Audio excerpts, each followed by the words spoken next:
আউযুবিল্লাহি মিনাশ শাইতানির রাজিম বিসমিল্লাহির রহমানির রহিম। দূরে এবং কাছে থেকে যেখান থেকে আমার ভিডিও দেখতেছেন বা পরবর্তীতে দেখবেন, সকলের প্রতি রইল আমার সালাম। আসসালামু আলাইকুম ওয়া রাহমাতুল্লাহি ওয়া বারাকাতুহু। আজকে আপনাদের সামনে খুবই গুরুত্বপূর্ণ একটি বই থেকে আপনাদের সামনে ভিডিও নিয়ে হাজির হয়েছে আমি হাজের আলী।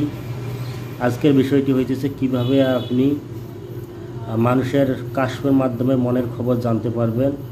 এই আমলটির নাম হলো কাশফে কলব। কিভাবে আপনি মানুষের মনের খবর জানতে পারবেন।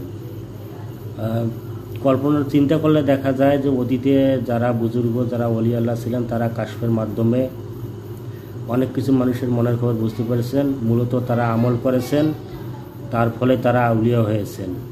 তাই আমলে আউলিয়া, বে আমলে দেউলিয়া। অবশ্যই আপনারা সঠিকভাবে আপনার পীরের ইজাজত নিয়ে আপনি যদি আমল শুরু করেন এবং এক নাগারে যদি আপনি আমল যদি চালিয়ে যান বিরতিহীন ছাড়া, কোনো নিরাশ হওয়া যাবে না, তাহলে ইনশাল্লাহ আপনি সঠিকভাবে আমলটি কার্যকর হবে।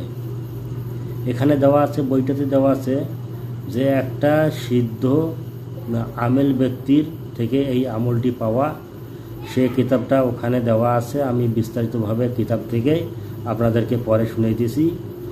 তার আগে বলেনি, যারা আমার চ্যানেল নতুন এসেছেন বা এখনও সাবস্ক্রাইব করেনি, তারা সাবস্ক্রাইব করে বেল বাটনে প্রেস করে রাখুন। ইনশাআল্লাহ নিত্য নতুন কোনো ভিডিও দেখতে ও শুনতে পাবেন।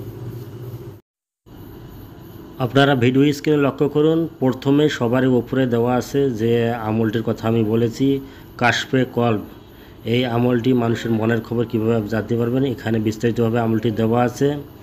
এক সিদ্ধ কি হে আমেল কি আমল হে, মানে একটা সিদ্ধ লোকের এই আমলটি ওনার পরীক্ষিত, সেটা এখানে বোঝানো হয়েছে। ইয়া কুদ্দুসু রোজানা 1890 বার আওর হের তাসবি কি বাদ, মানে 1890 বার রোজানা বার পড়তে হবে ইয়া কুদ্দুসু তাসবি কি বাদ।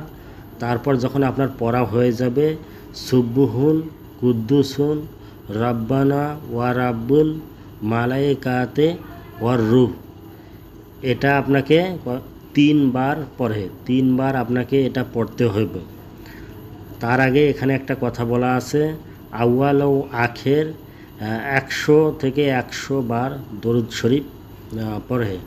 মানে আমল যখন আপনি শুরু করবেন আপনার পীরের ইজাজত নিয়েই করতে হবে, নতুবা সিদ্ধ লাভ হবে না। আর অবশ্যই আমলে প্রথমে বসে আপনাকে দরুদ শরীফ 100 বার পড়তে হবে, এবং আমল যখন আপনি শেষে উঠার দিকে তারপর আপনাকে দরুদ শরীফ 100 বার পড়তে হবে। মনে রাখবেন, বিনা দরুদে কোনো কিছু কবুল হয় না। তাই অবশ্যই আপনি যদি ইনশাআল্লাহ সঠিকভাবে করতে পারেন, আল্লাহ তাআলা আপনার মনের আশা পূরণ করবেন। ধন্যবাদ সকলকে।